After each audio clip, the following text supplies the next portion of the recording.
Olá, sejam bem-vindas e bem-vindos novamente para mais uma conversa de uma série de entrevistas que eu vou realizar com outros professores independentes ao longo dessa semana. Eu sou o Arthur, professor independente de inglês, e hoje temos a personificação da calma e da serenidade nessa conversa. Leandro Zuanazzi, seja muito bem-vindo, muito obrigado por ter aceito o convite. Olá, olá, Arthur. Eu que agradeço pelo convite.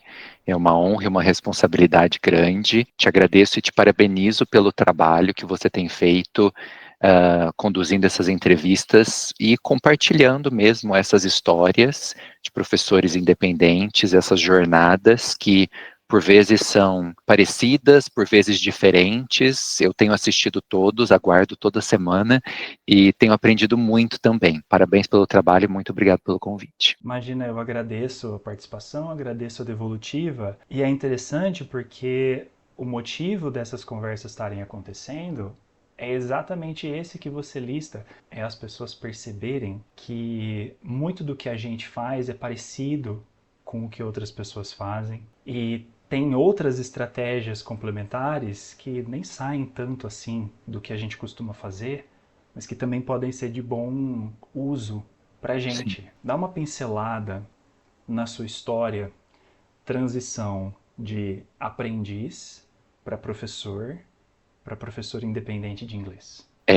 Na verdade, eu diria que eu comecei como professor independente. Primeiro comecei, sempre tive um interesse por aprender inglês, gostava desde que eu comecei a ter aulas de inglês na escola regular. Foi por volta da primeira série, quantos anos? 7. Já tinha aulas de inglês na escola e tinha curiosidade, achava interessante porque, como muita gente, escutava músicas em inglês e tinha interesse, curiosidade. E além disso, mais especificamente, eu devo mencionar aqui que eu era, desde os 7, 8 anos de idade, fã das Spice Girls na época, anos 90, o auge, tinha muita curiosidade, né? Gostava das músicas, de toda a marca que elas vendiam e divulgavam, de personalidade, de individualidade, ao mesmo tempo, né, valorizar a amizade e tudo mais, enfim. E tinha essa curiosidade. Coletando informações, assim, procurando saber um pouquinho mais sobre elas, na época a internet não era tão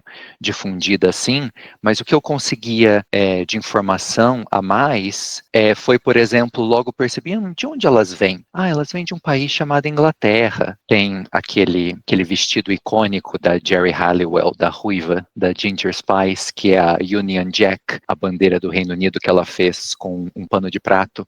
E ela apareceu numa apresentação do Brit Awards e foi a sensação, e desde então é um símbolo, né, muito usado, de muito orgulho para o Reino Unido.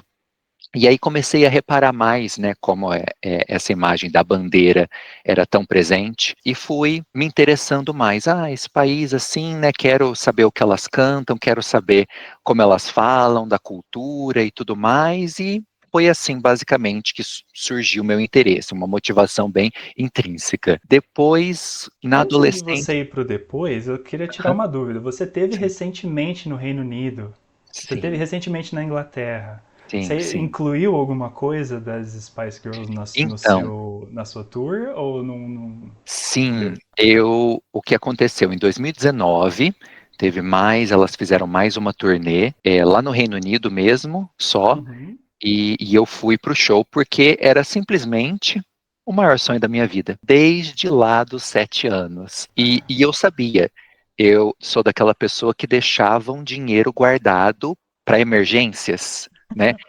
Ah, uma das minhas emergências era essa. Quando elas anunciarem mais uma turnê de retorno, alguma coisa assim, um show, eu vou. Eu não Pode vou ir me lá. preocupar porque eu estarei lá. Minha preocupação vai ser comprar o ingresso. A profecia aconteceu. E assim que elas anunciaram, no final de 2018, na verdade, eu falei: esse é o meu momento. Assim que eu tive a confirmação que eu tinha conseguido comprar, comecei a chorar, emoção à flor da pele, e viajei em 2019. Fui a 2 shows, na verdade, porque, né, já que vai fazer alguma Vou coisa, né, fazer um, vou e fazer dois. provavelmente não vai acontecer novamente, ou eu não terei a possibilidade de fazer isso, então eu vou aproveitar. E foi sensacional, foi tudo de Bucket bom. E list.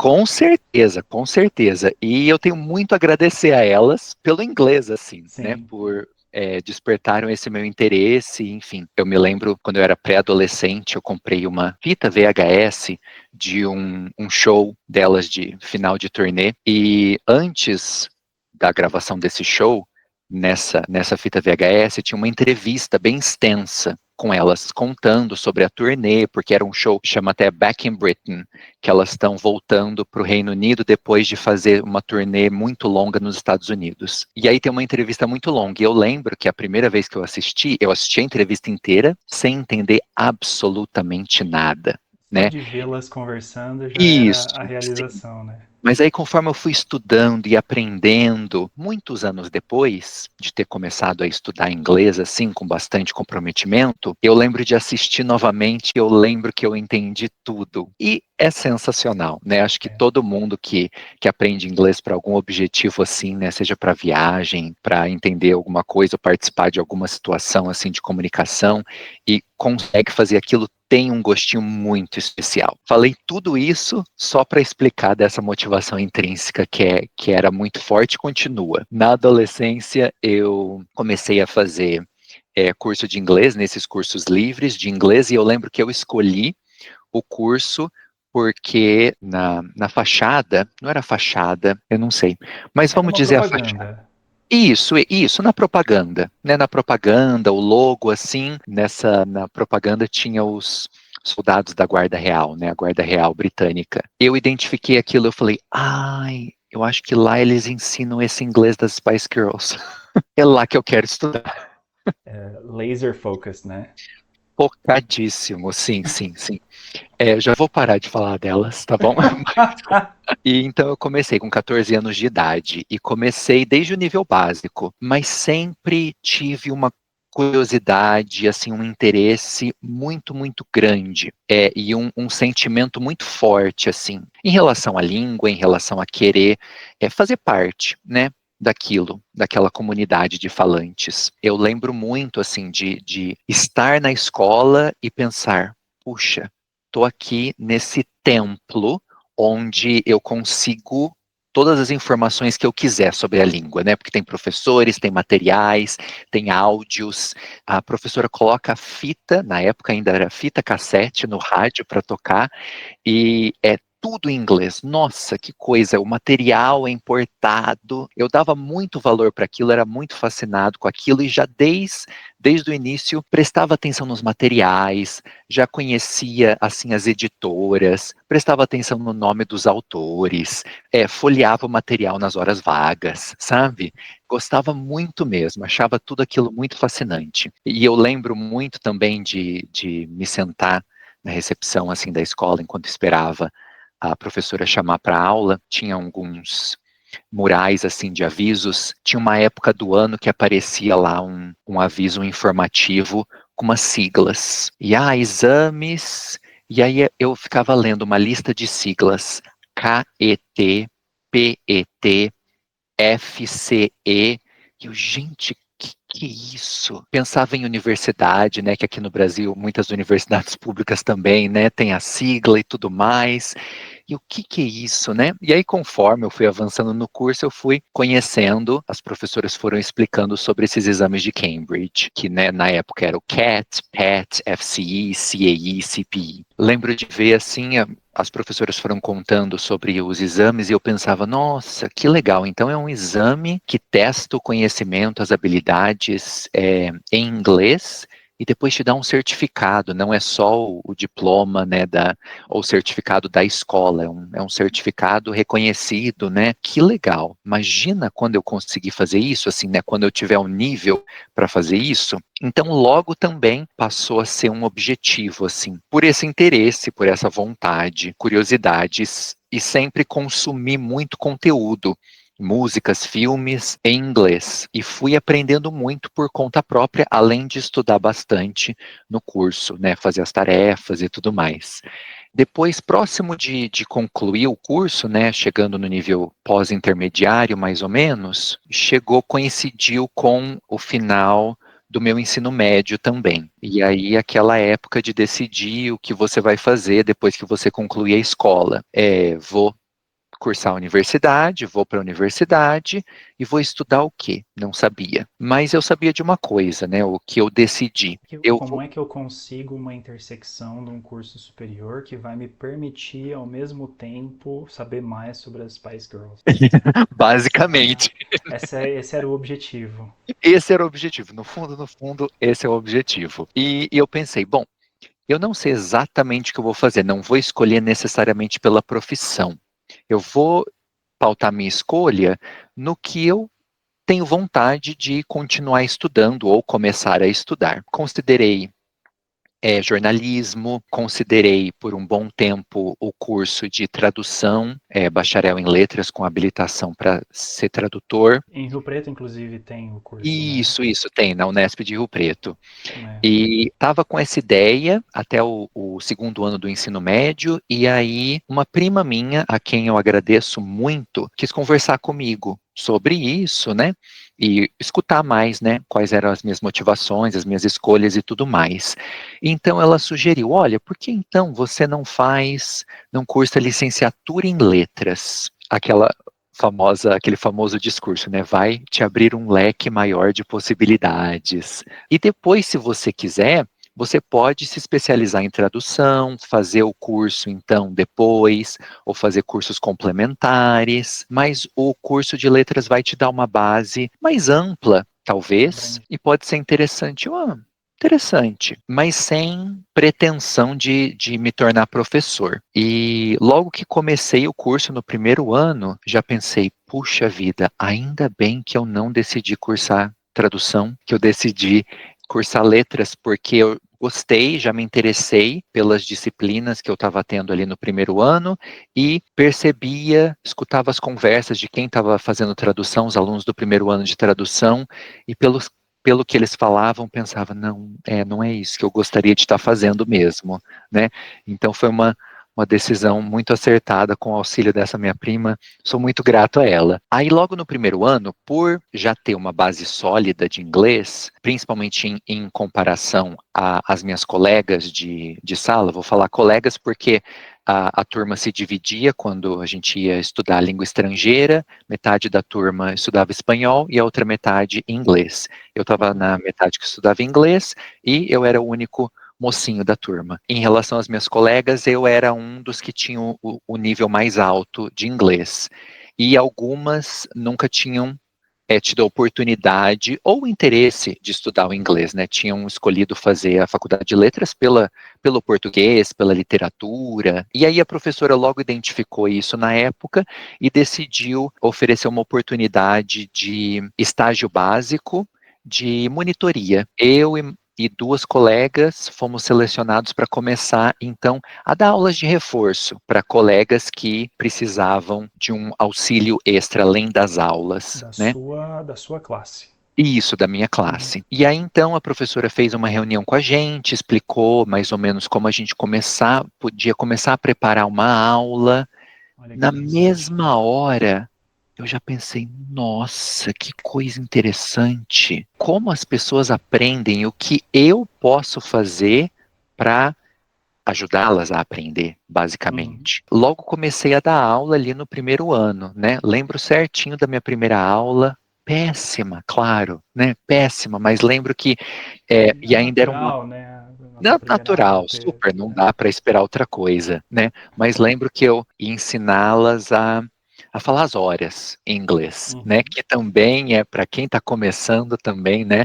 Para o aluno e para o professor é uma matemática ali complexa, mas me lembro disso. E continuamos fazendo isso pelo ano todo, era um curso anual e não semestral, e já peguei gosto e já percebi que eu queria fazer mais daquilo e aprender como fazer aquilo melhor, né?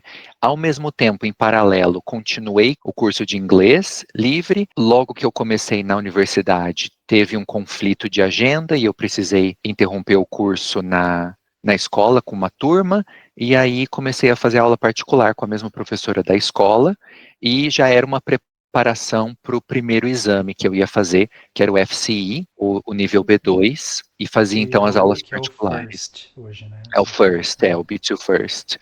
E fazia as aulas particulares, estudava inglês na universidade também, e estudava todo o resto, né? E me acostumava com a vida acadêmica. Aí no final do primeiro ano da graduação, fiz o exame e depois quis continuar. Então eu fiz a preparação para, na época, o CAE, o nível C1, o C1 Advanced, e dessa maneira, né, com aulas particulares, e também depois comecei a preparação para o C2, para o CPI. Mas antes disso, no terceiro ano da graduação, surgiu a oportunidade de fazer um intercâmbio nos Estados Unidos, com uma universidade dos Estados Unidos, a Universidade de Louisville, no Kentucky. Já era um programa que existia, né, há alguns anos, e era um programa muito interessante, muito atraente, porque a universidade concedia uma bolsa de auxílio para as despesas, né, com esse intercâmbio, que não era suficiente, mas ajudava bastante. E então eu participei do processo seletivo e passei, me concederam essa bolsa, e daí no terceiro ano, no segundo semestre do meu terceiro ano na graduação, eu fiz nessa universidade um semestre lá. E foi uma experiência maravilhosa, de choque, né? É. De choque com a língua, né, e com um outro ambiente, um outro país. Eu ainda morava na casa dos meus pais, eu não tive essa oportunidade de ir para a universidade, mas a universidade era na cidade onde eu morava, né? Era um Uhum. curso excelente de uma universidade pública e era 20 minutos da minha casa. Então eu nunca tinha tido nem essa experiência de sair da casa dos pais e me virar sozinho, né? Essa De minha primeira repente, experiência aconteceu lá nos Estados Unidos, simplesmente. Mas deu tudo certo.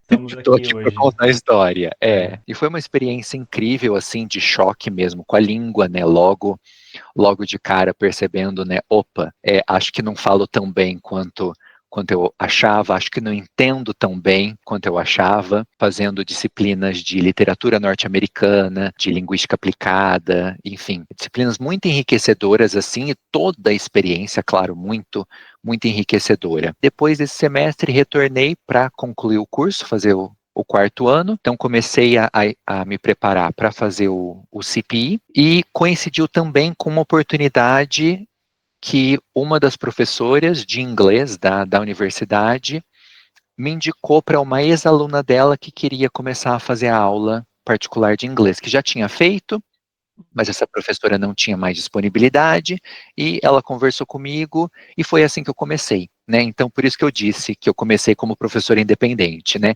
E acho que é muito comum isso acontecer, por indicação, né? Ah, você fala inglês, você já estuda, faz esse curso e tudo mais, né?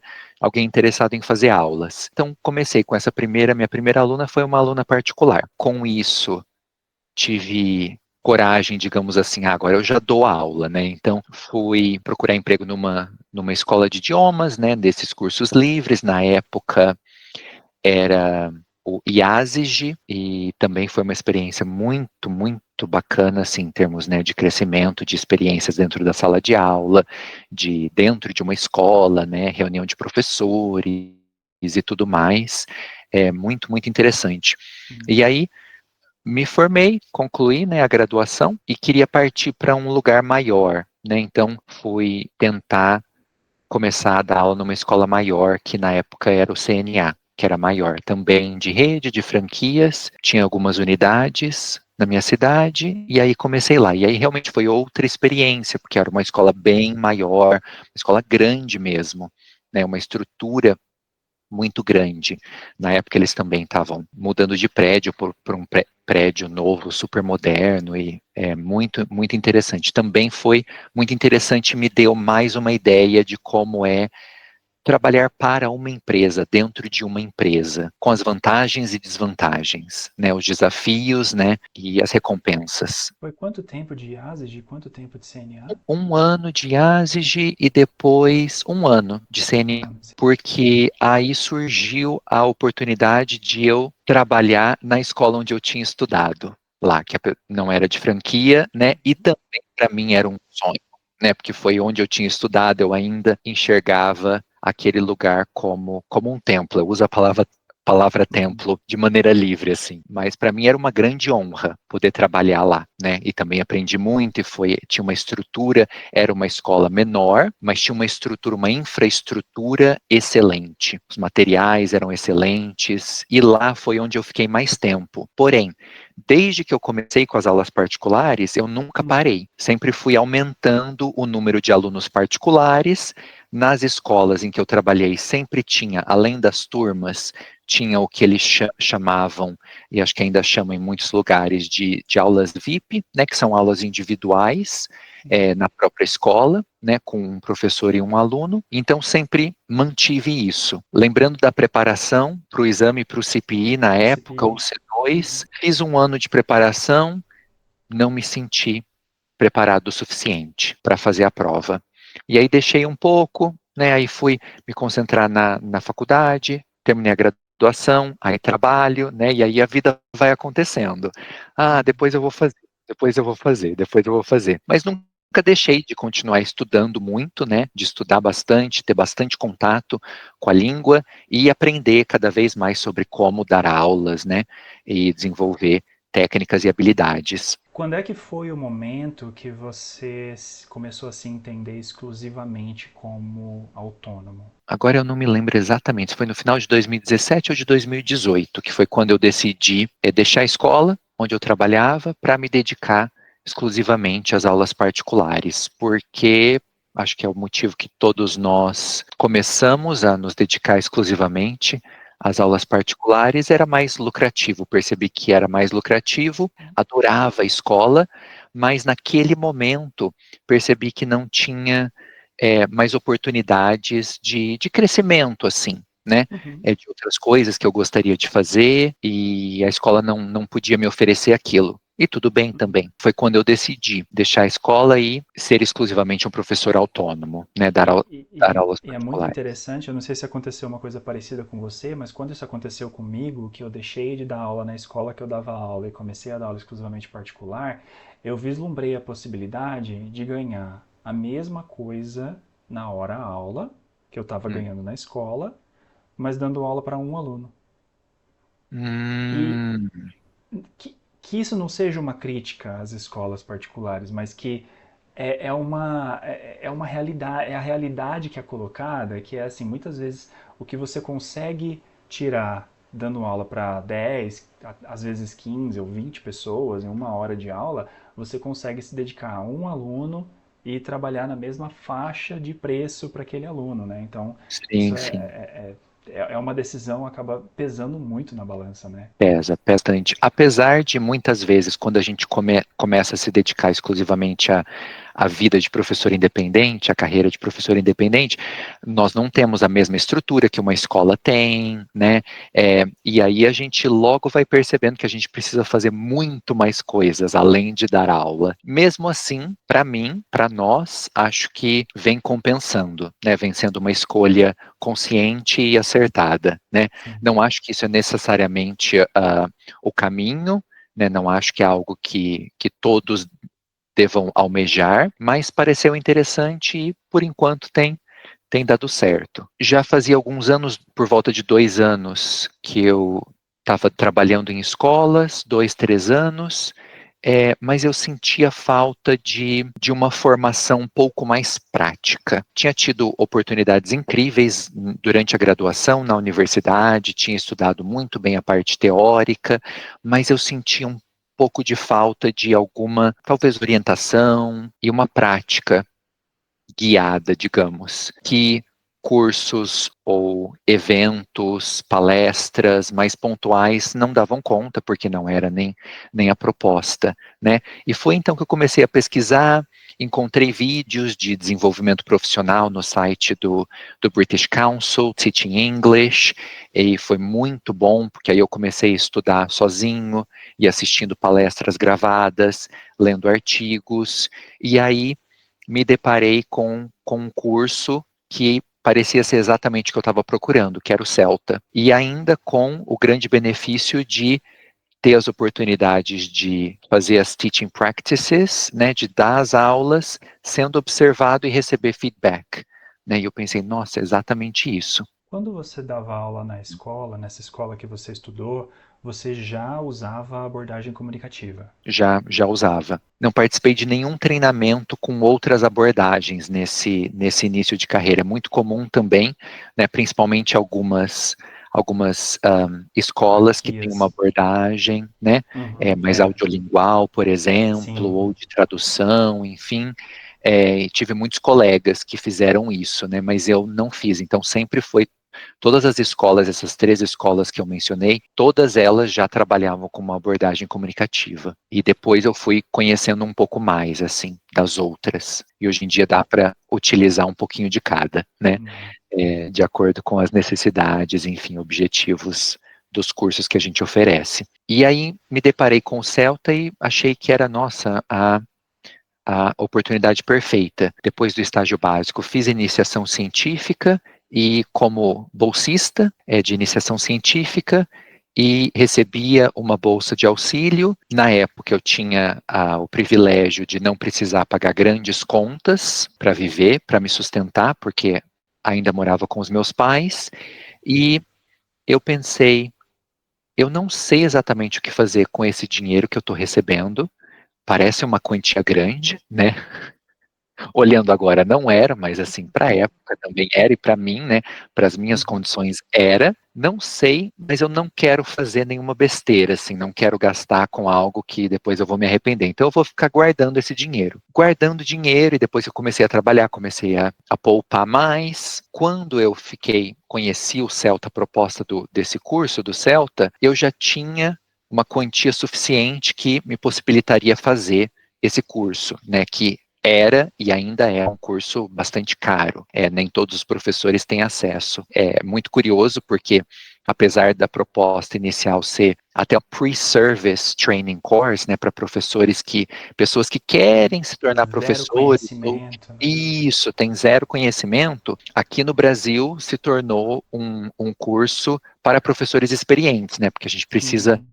alcançar certo nível de estabilidade financeira na carreira para poder fazer esse investimento. E aí decidi fazer e decidi combinar 2 coisas, que era uma vontade muito grande, um sonho muito grande de finalmente visitar a Inglaterra, ver se eu encontrava uma das Spice Girls na rua e fazer esse curso. E aí eu fui em 2013, julho de 2013, fazer o Celta intensivo, 4 semanas, né, Uhum. em Londres. Voltei para casa, as pessoas me perguntavam: Nossa, você foi em tal lugar? Você visitou tal lugar? Não. Não. Ah, mas você visitou tal lugar? Você viu tal coisa? Não. Mas o que você foi fazer lá? Eu fui estudar. E eu paguei Eu para isso, né? e eu paguei para isso. Até conseguir conhecer algumas coisas, alguns lugares, Uhum. consegui tirar o sábado toda semana para passear, para turistar. Mas todos os outros dias era de estudo muito intenso. E foi uma experiência incrível, não só pelo curso em si, mas principalmente ter a oportunidade de fazer o curso em uma escola em outro país, me deu essa oportunidade de ter as práticas de ensino, de teaching, com alunos que falam outras línguas, né, Outras multilingüe, nacionalidades, né, é. outras nacionalidades. Então era assim, era uma turma com 20 alunos, né, Uhum. França, Colômbia, México, Hong Kong, os mais diversos países, os mais diversos backgrounds, e foi uma experiência incrível, assim, muito, muito bacana. Era exatamente aquilo que eu estava buscando, e até muito mais, né? Superou as Uhum. minhas expectativas. Eu concluí o curso e voltei e realmente me senti muito mais confiante no que eu estava fazendo. Preparar as aulas, ministrar as aulas, organizar tudo aquilo. O meu Celta eu fiz em Praga, na República Ah, Tcheca. E foi aham, exatamente com esse objetivo. Com o certo. objetivo de dar aula para alunos que não falavam português. Eu quero Uhum, ter essa oportunidade, eu quero ter essa, né, essa experiência. sim. E é uma experiência muito ímpar, assim, né? É muito único você não ter o recurso da tradução e você tá absolutamente, né, não familiarizado, você está naquele contexto de uma outra cultura que você não só tem a questão linguística, mas também tem a questão do posicionamento seu como professor, né, linguagem Sim, corporal e hábitos e costumes e rotinas, né, que a gente desconhece, porque muitas vezes a gente prepara uma aula já sabendo mais ou menos como é que é a rotina de uma pessoa aqui, sim. e a gente não Uhum. sabe qual é que é a rotina, é muito interessante, é realmente muito É, legal. pensar em possíveis exemplos, né, para dar referências culturais, né?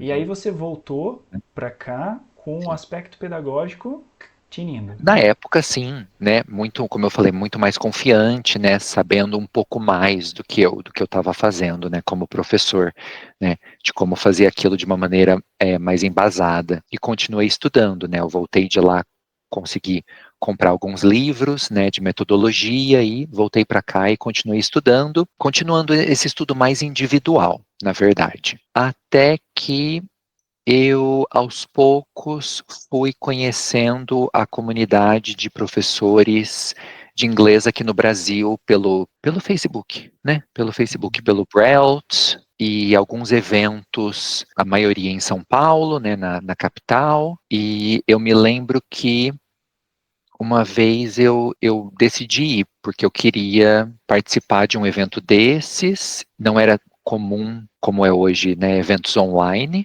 e eu fui na Livraria Martins Fontes, né, na Paulista, porque eu queria ver uma pessoa, né, eu queria ver uma pessoa falar, que essa pessoa era o Igor Cavalcante, porque eu tinha lido alguns textos dele no blog dele e gostei muito, assim. Na época ele já falava de desenvolvimento linguístico para professores e eu nunca tinha visto outra pessoa falando disso e era uma coisa que eu percebia que era muito, muito importante. Eu percebia, para mim, na minha jornada até então, na minha caminhada até então, era algo que tinha me ajudado muito, ter formado, construído uma base bem sólida de competências linguísticas, tinha me ajudado muito a conseguir oportunidades para desenvolver outras habilidades. Eu me identificava muito com aquilo. Para eu ser apresentado a uma comunidade de professores que se interessa e que participa de eventos e que está sempre interessado a aprender mais e melhorar as práticas e tudo mais. E depois, um pouco depois disso, eu vi que o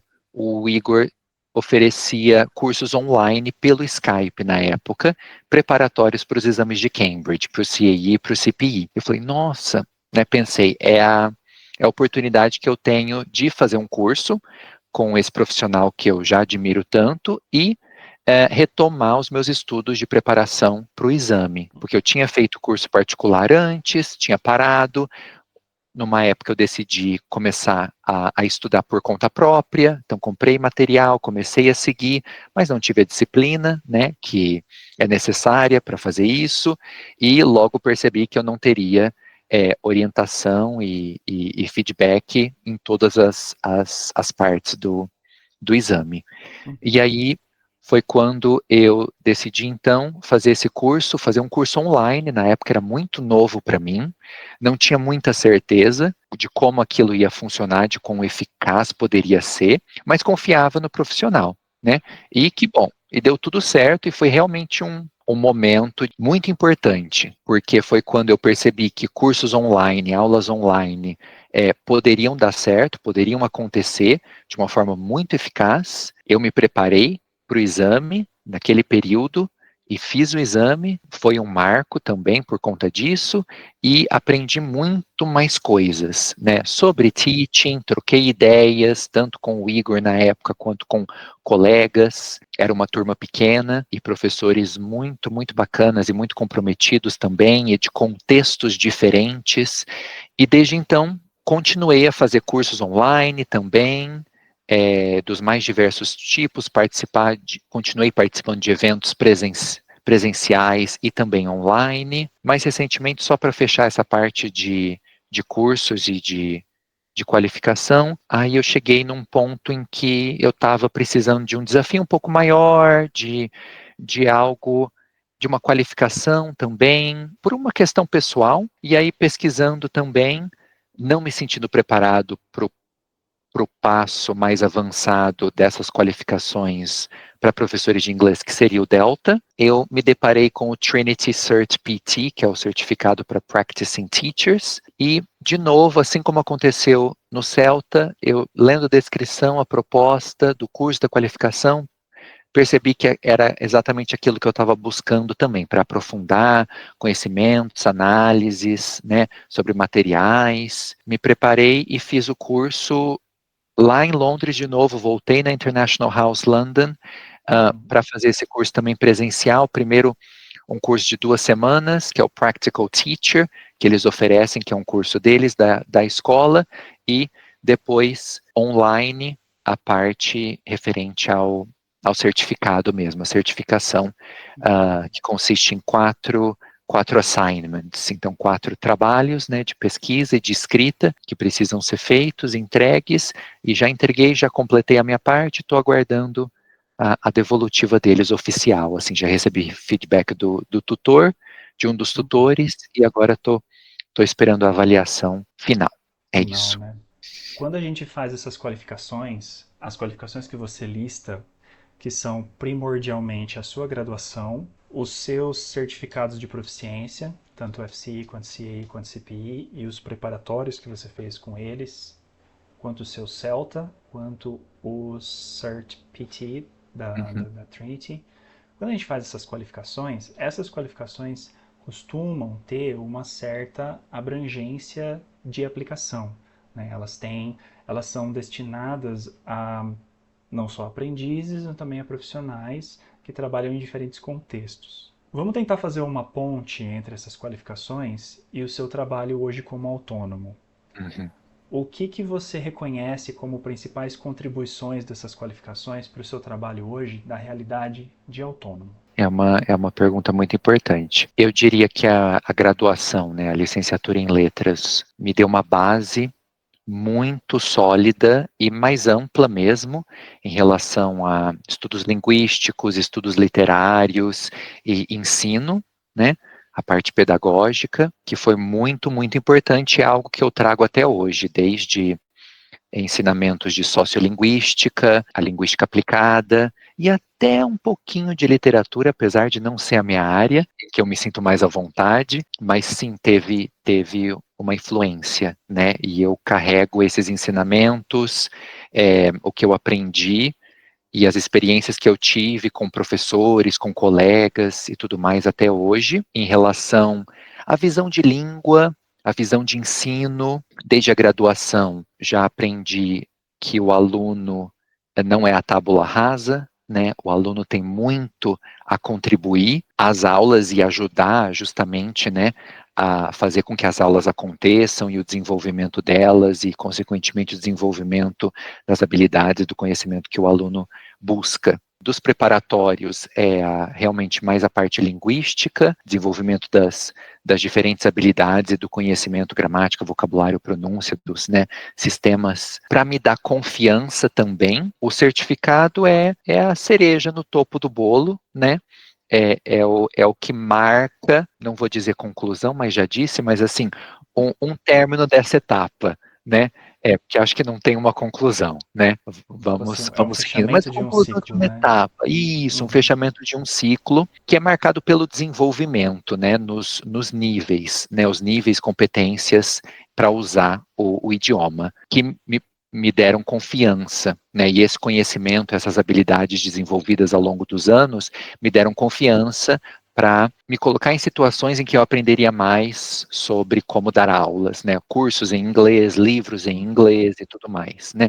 Então, muito importante. O CELTA, questões bastante práticas de preparação de aula, de lidar com material didático, de ter o feedback de alguém experiente, que tem uns padrões, que vai te avaliar de acordo com critérios de uma instituição muito reconhecida, em termos de o gerenciamento da aula, né, como você se relaciona com os alunos também, e ter orientações mais práticas e mais objetivas nesse sentido, eu diria. Mais recentemente, esse ano, nessa qualificação que eu concluí, foi um aprofundamento em relação a análise de material, identificar com mais segurança a abordagem que permeia toda a proposta de um material didático e também ter embasamento para criar meus próprios materiais para usar nas aulas com uma base muito boa,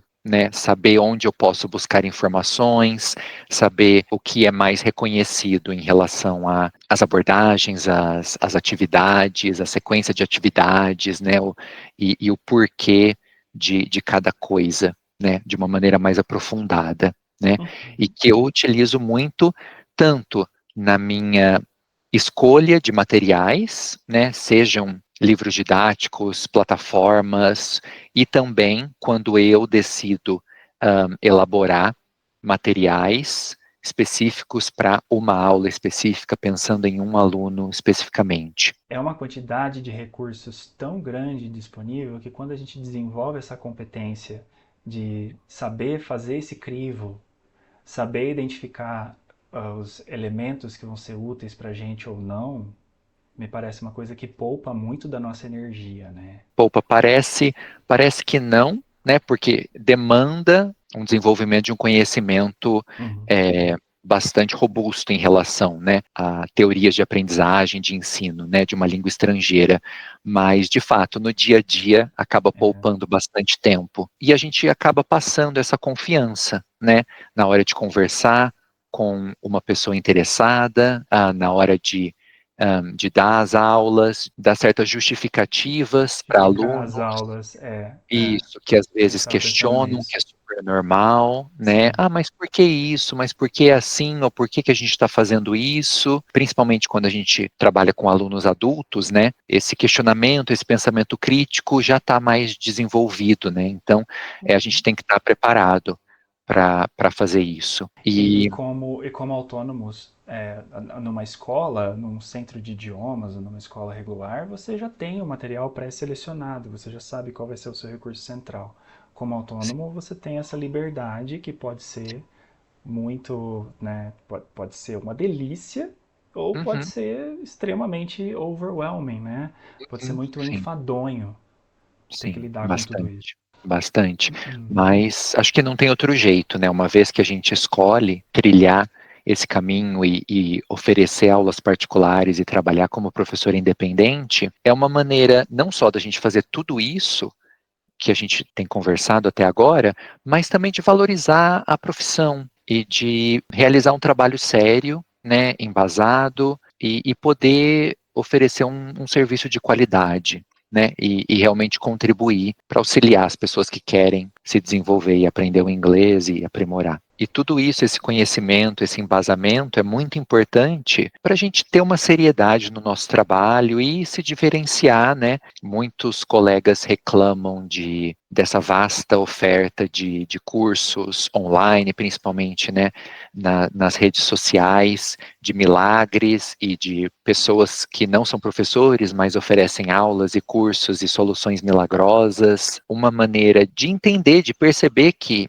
eles, na verdade, não são. Nós não estamos competindo com eles, né? Porque nós oferecemos outra coisa. E também é importante, né? Então ajuda bastante nesse sentido e também reforça a responsabilidade do nosso trabalho. E a gente percebe a complexidade que é ensinar e aprender um outro idioma e a valorizar todos esses recursos, sejam livros didáticos, plataformas, colegas que produzem os materiais e Uhum. disponibilizam ou vendem os materiais, e o nosso trabalho quando a gente decide criar material que precisa ser algo bastante embasado. Hoje em dia, nos últimos anos, tenho visto muitas críticas a materiais publicados de editoras, livros didáticos e tudo mais, e eu acho que é uma crítica um pouco forte, talvez não merecida. E ao E mesmo tempo também existe uma supervalorização de materiais ditos autênticos que não necessariamente passaram pelos crivos e pelo escrutínio que esses outros materiais passaram, né? exatamente aí que eu queria chegar, né? Então essa responsabilidade que a gente tem que ter né, é de realmente desenvolver esse conhecimento, né, essa experiência e tudo mais que é necessário para dizer, bom, eu crio meus próprios materiais e consigo justificar todos eles e não necessariamente criticar outras ferramentas, né, fazer as suas escolhas, né, de acordo com os seus contextos de atuação, as suas necessidades, a necessidade dos seus alunos, mas saber que cada ferramenta vai ser útil para uma pessoa e você, como profissional, com esse embasamento, vai poder utilizar todas essas ferramentas em momentos diferentes e utilizar essas ferramentas da melhor maneira possível. É que eu costumo dizer que é que nem a oficina mecânica, né? Você entra numa oficina mecânica, tem uma parede de ferramentas lá e o mecânico não vai usar todas as ferramentas para consertar, para trocar o farol do teu carro. Sim, sim. Ele consegue fazer uma troca de farol do teu carro com a mão. Uhum. Você Sim, soltar um parafusinho ou outro e faz uma troca de farol com sim, a mão. Mas para sim, fazer uma troca mais pesada, para fazer um serviço mais pesado, ele vai precisar ter domínio de outras ferramentas. E é isso que a gente sim, faz. Às vezes a sim. gente consegue fazer isso de uma forma mais sem muito uso de ferramentas, outras vezes a gente precisa de uma orientação um pouco mais guiada, então é natural, a gente tem que saber entender os contextos e a necessidade de cada um deles, né? E também, aos olhos de uma pessoa leiga, por exemplo, se eu vou a uma oficina mecânica e vejo o mecânico consertando alguma coisa, seja utilizando ferramentas específicas ou não, eu olho, parece fácil, né? Mas eu sei que eu não conseguiria fazer aquilo, né? E por trás daquela aparente É. facilidade, tem muita experiência, muita prática, né?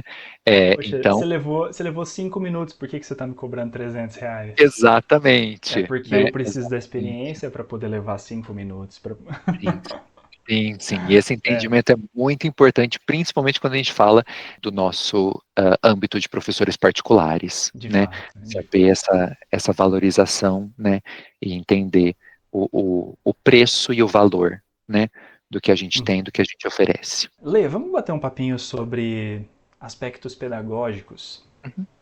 Você Sim. consegue me apontar alguma estratégia, algum protocolo, algum procedimento que você adota nas suas aulas que a partir do momento que você passou a adotar fez total diferença para a sua prática? Eu acredito que certas coisas que podem parecer básicas, como dar o espaço para o aluno, criar um ambiente confortável, né, seguro, em que o aluno se sinta confortável para se expressar, para experimentar, para cometer erros e estar aberto a olhar para esses erros. E é algo que os meus alunos costumam comentar, né, que eles se sentem confortáveis o suficiente para experimentar no uso do inglês, principalmente. Então Nos você faz o total esforço que você tem para não parecer a pessoa brava que você é, a pessoa sem paciência que você é, a pessoa sem, né,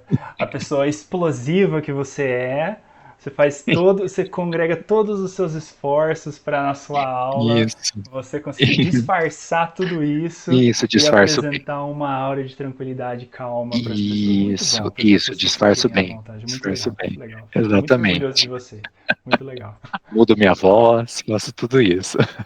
Nos últimos anos, tenho trabalhado mais com preparação para exames, né, os exames de Cambridge, níveis B2, C1 e C2, e também com a parte de writing, né, muito também voltada para esses exames. Com isso, depois a gente pode falar um pouquinho disso, especificamente com a parte de escrita, o que mudou muito, que eu também fui atrás, porque eu senti essa necessidade de entender melhor como eu poderia auxiliar os alunos a desenvolverem essa habilidade que é tão desafiadora, é mostrar que é um processo. Mostrar que é um processo, mostrar esses passos, oferecer oportunidades de prática nessas diferentes etapas, e sempre mantendo essa calma, sem nenhum tipo de ansiedade ou de pressa ou de frustração.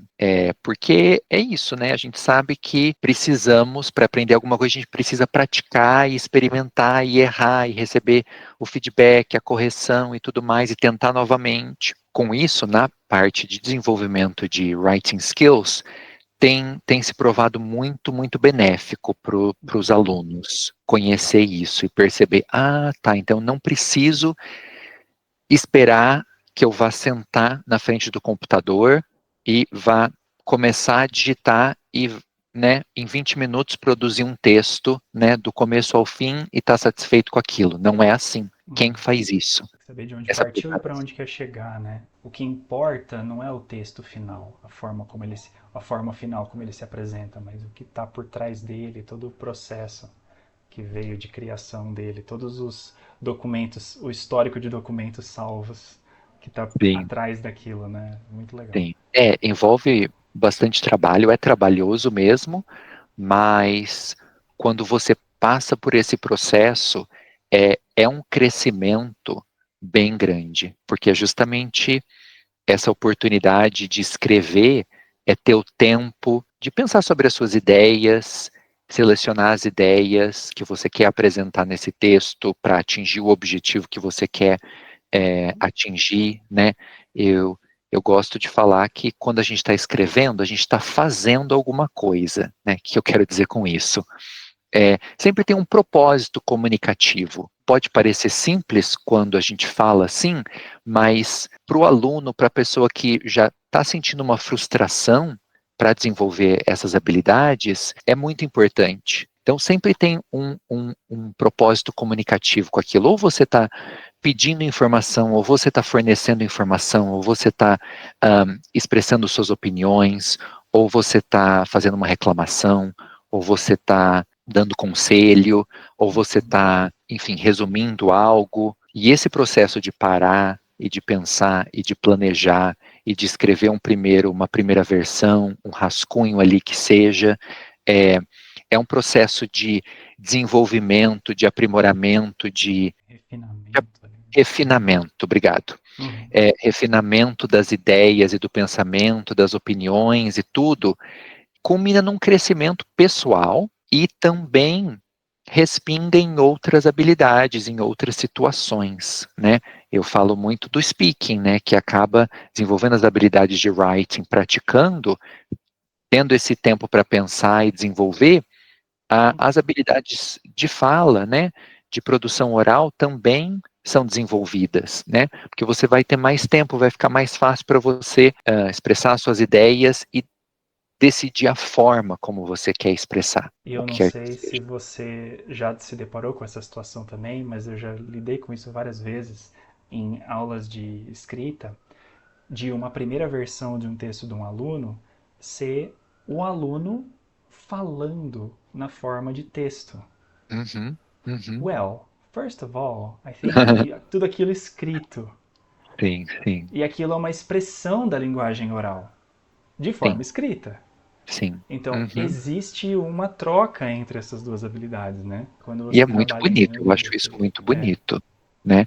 Porque é uma etapa importante do processo. Então, primeiro é dessa maneira. Ok, temos aqui o que você quer selecionar, como você pode, né, ajustar isso de forma a inserir o seu texto dentro dessa comunidade discursiva, né, dentro dessas, seguindo certas convenções para comunicar aquilo que você quer comunicar com quem você quer comunicar. Uma outra pergunta que eu gosto de fazer para os meus entrevistados é que, assim, tem muitas coisas que estão dentro das nossas qualificações que são vistas, né, que são atributos das nossas aulas, são pontos fortes, positivos, né?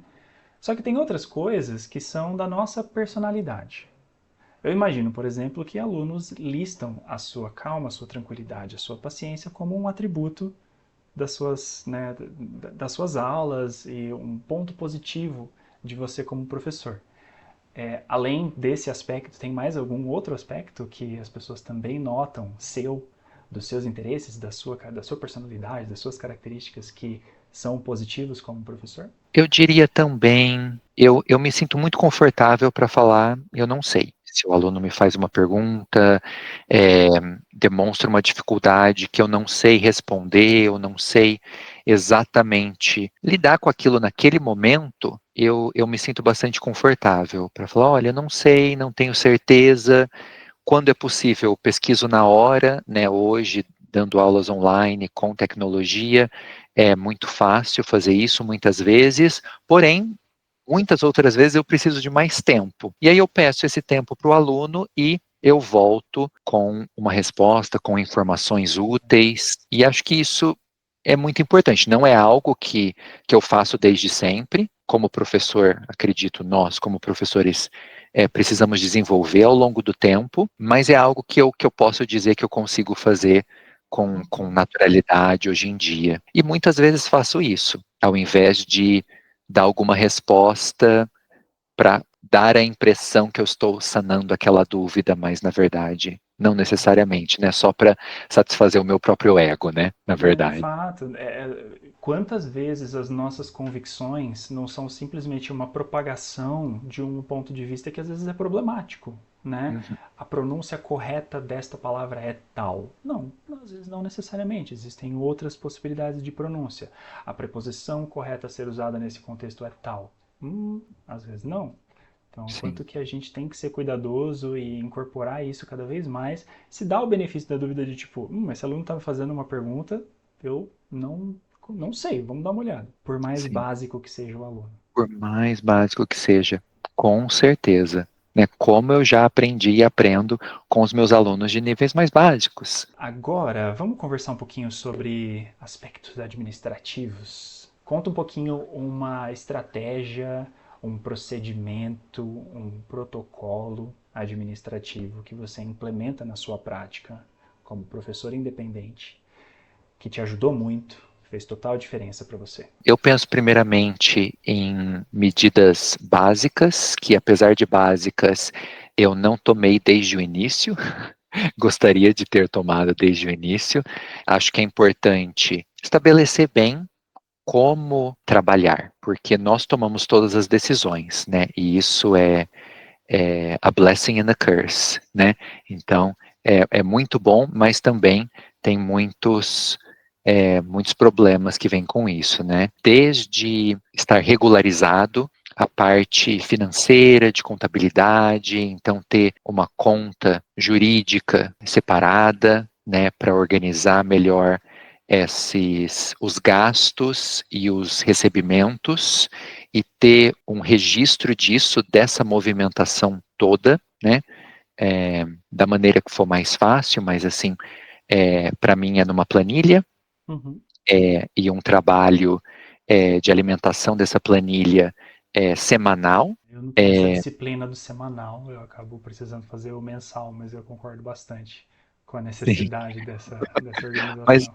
mas é algo que eu desenvolvi muito recentemente. Esse controle, sim, já tinha, mas não com essa assiduidade, essa frequência. Uhum.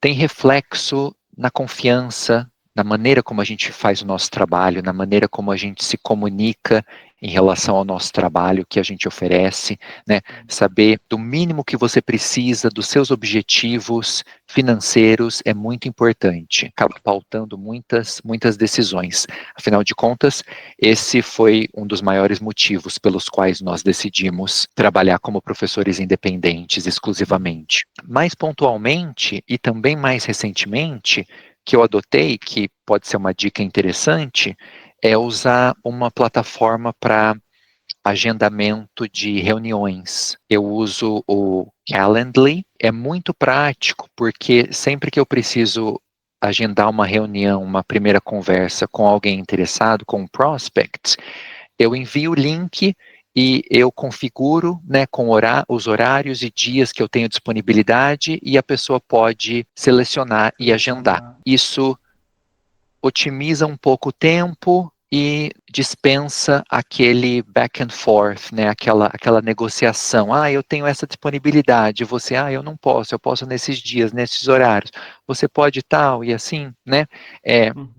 tem funcionado bastante para situações assim, mais pontuais, né? Uhum. Não para as aulas, né? Porque é um combinado, né, de um horário fixo, mas para esses momentos de reuniões mais espontâneas, digamos assim, ajuda bastante, tem me ajudado bastante. Placement, needs analysis, né?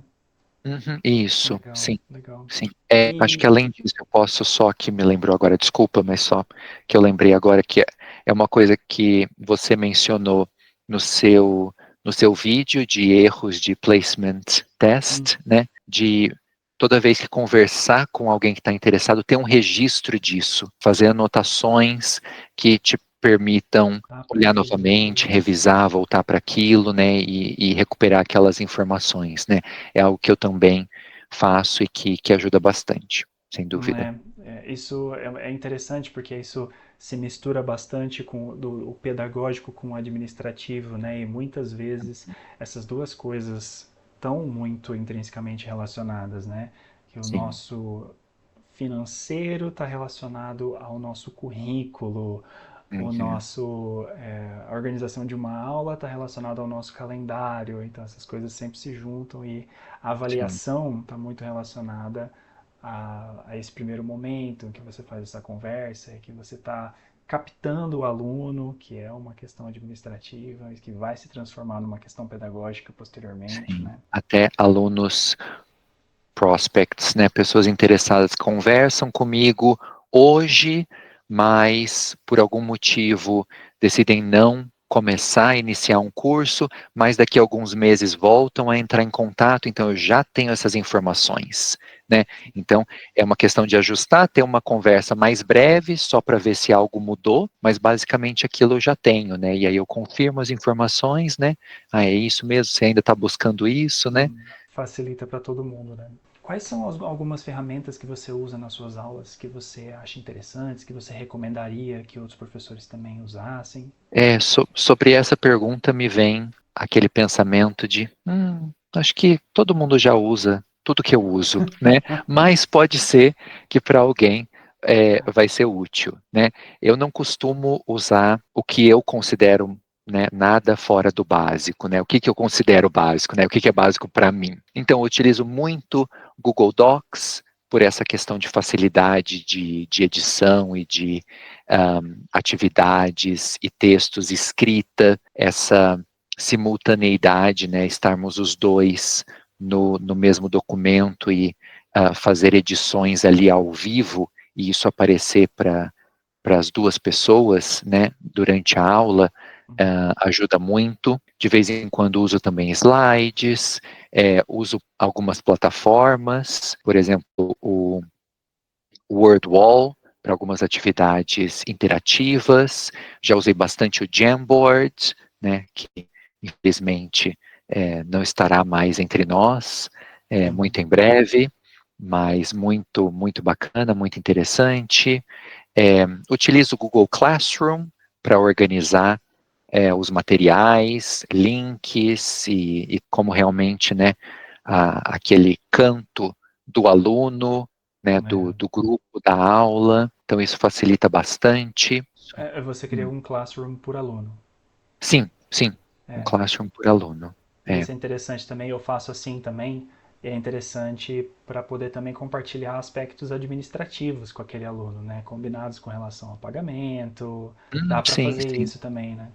Uhum, sim, sim. Bom. Utilizo o Google Forms para recolher dados dos alunos, né, Uhum. para pagamento, emissão de nota fiscal e consigo organizar isso bem. Mas isso não é da parte pedagógica, é da parte Uhum. administrativa. Mas Não, também, mas né? tá dentro desse balaio aí, né, de Sim, ferramentas que sim, facilitam a nossa prática. sim. Uhum. Maravilha. Lê, como é que funciona a sua captação? Que tipo de estratégias você adota? Quais são os seus procedimentos? De onde vêm os seus alunos? A maioria, acredito como a maioria de nós, sei disso pelas conversas que nós temos, é por indicação, né, de alunos atuais, ex-alunos, conhecidos, amigos, familiares, e isso acaba sendo a maior parte. Apesar disso ter funcionado muito para mim até agora, não me sinto desconfortável de confiar, contar apenas com isso. Acho que é uma fonte, pode ser uma fonte um pouco mais finita.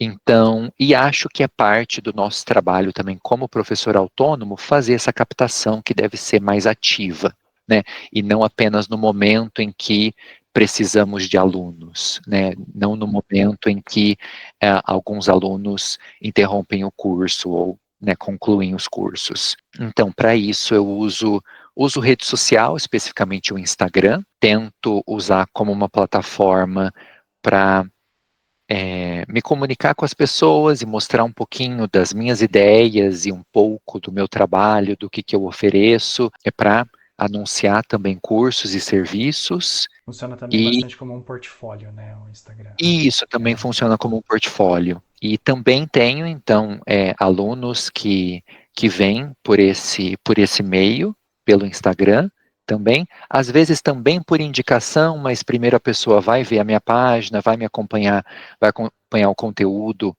que eu posto por lá por um tempo, e aí depois entra em contato. Mas, bem recentemente, eu comecei a experimentar com outro meio, né, talvez de captação e de manter uma comunicação com pessoas interessadas no que eu tenho a dizer, no trabalho que eu desenvolvo, porque também já há um bom tempo percebia as dificuldades de trabalhar, fazer o marketing, divulgar o trabalho dentro de uma rede social, né?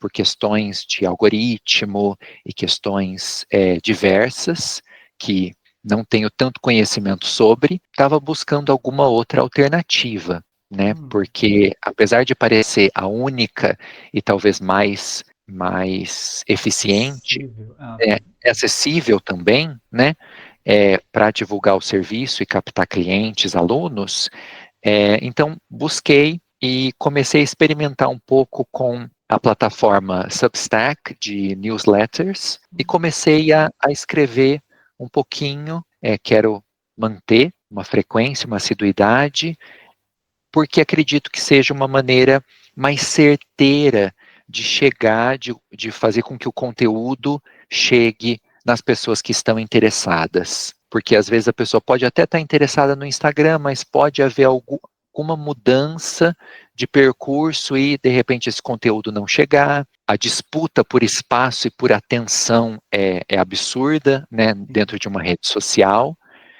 E eu não estou disposto a competir dessa forma, né? Dar E, um viral e para tentar captar a isso, atenção. né? Não quero viralizar. Quero falar com uma pessoa que pode ter um interesse em trabalhar comigo. E aí estou começando experimentando. E acho que é algo que pode ser bem interessante, porque eu também acompanho professores e profissionais que têm uma lista de e-mails, que produzem newsletters, e acho uma maneira interessante de acompanhar outro profissional e conhecer um pouquinho mais do trabalho dessa pessoa de uma forma mais próxima, sem tanto barulho do Instagram, por exemplo. Muitas vezes as pessoas não fecham contratos com a gente não por não quererem o serviço, mas às vezes por não terem a oportunidade naquele momento. E se manter se comunicando com aquelas pessoas pode ser uma forma de, eventualmente, quando aquela pessoa tiver disposta e tiver condições de contratar o seu serviço, você vai estar ali se colocando à disposição na forma de conteúdo, né? Uhum, isso, exatamente. Uma maneira de conhecer e de talvez aprender um pouquinho ou pensar mais sobre algumas coisas. Qual é a sua dica de ouro para um professor que está iniciando, que quer iniciar ou que está iniciando agora como independente? As dicas que os colegas deram até então nas entrevistas passadas é essencial, né? Muitos reforçaram a importância do desenvolvimento profissional, né?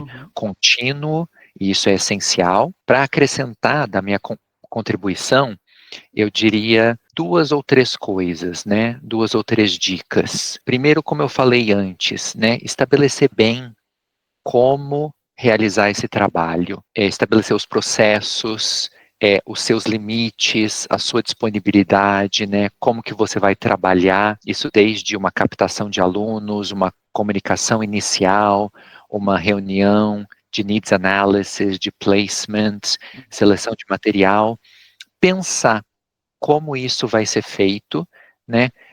Começar a pensar nisso desde o início é muito importante. E eu digo isso porque foi algo que eu não fiz, eu não pensei exatamente. Então, muito do que eu fazia era algo que eu fazia desde o início, quando eu comecei a dar aulas particulares, um pouco do que eu aprendi com a minha experiência dentro de escolas, então acho muito importante. E à medida que isso for sendo estabelecido, comunicar isso de maneira clara para o aluno. Acho que muitas vezes a gente pode presumir certas coisas e deixar de comunicar certas coisas que são muito importantes em relação a todo o gerenciamento e administração e como você quer que aquele curso que você está oferecendo se desenvolva, né? Responsabilidades suas, responsabilidades dos alunos, você Estar em uma mesa com um computador, não o deitado na básico cama com o precisa ser celular. dito. É.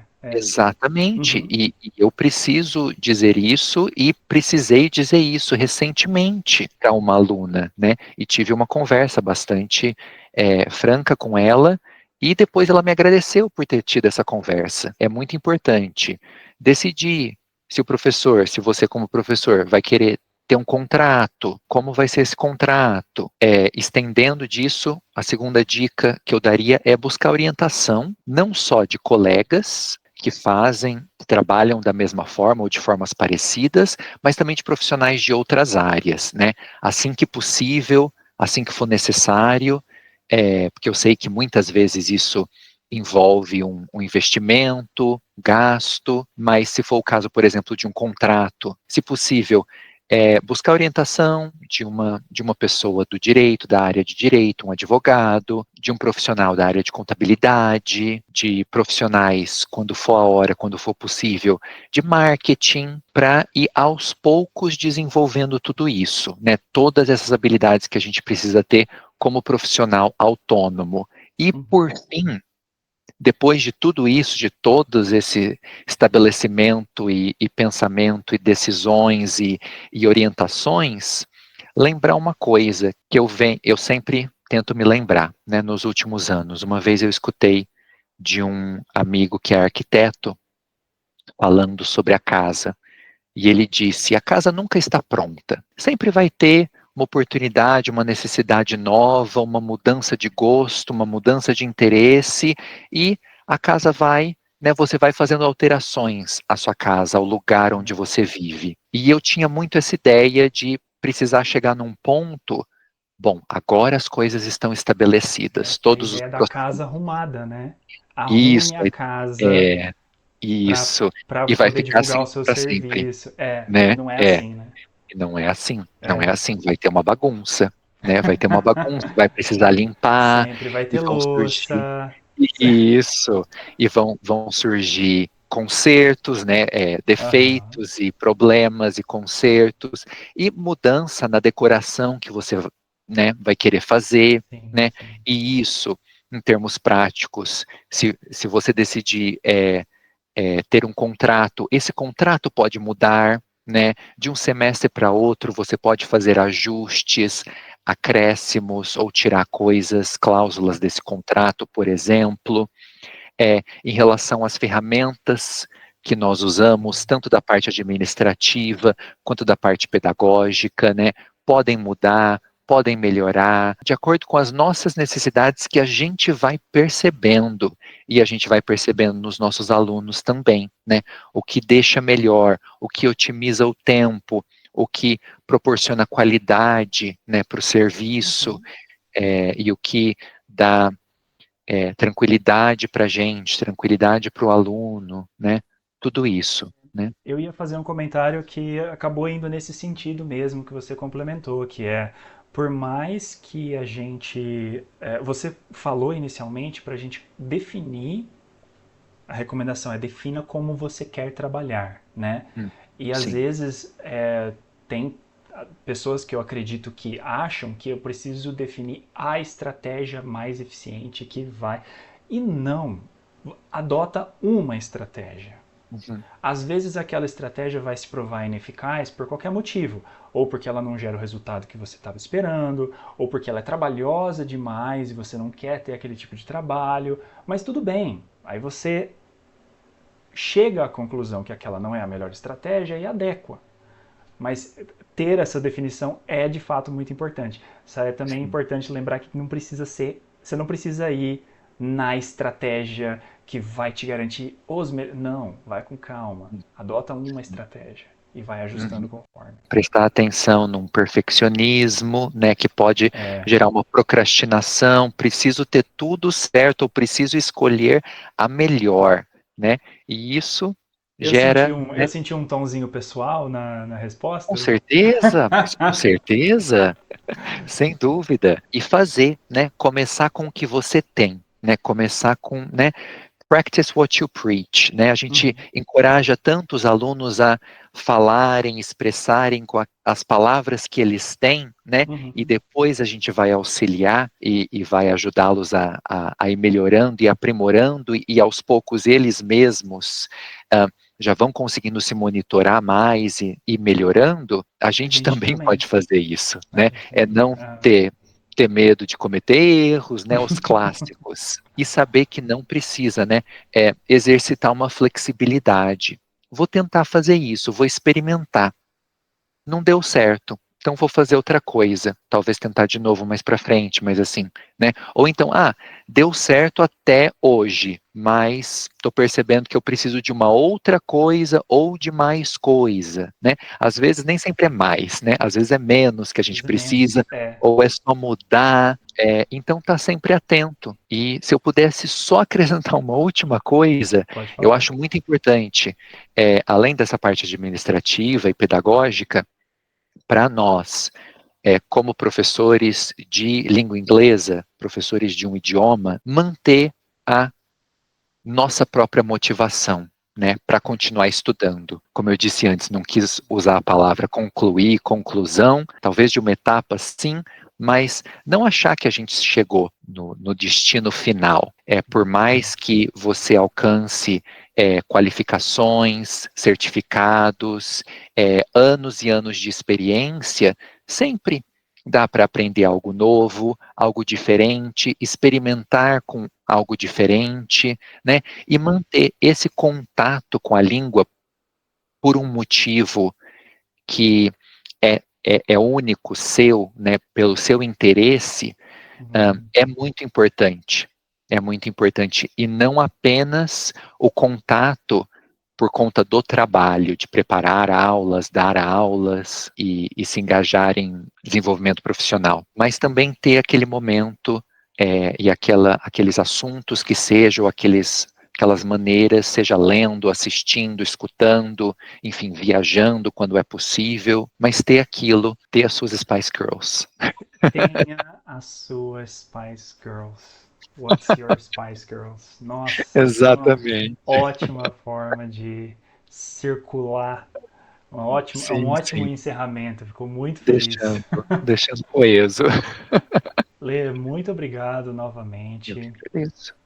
E fiquem ligadas e ligados para os próximos episódios. O Lê mencionou aqui algumas coisas que outros professores também já comentaram. Então vai lá agora, dá uma olhada e deixe os seus comentários. Vamos continuar essa conversa aqui na seção de comentários. E até, com sorte, semana que vem. Obrigado, Lê. Obrigado. Tchau, tchau.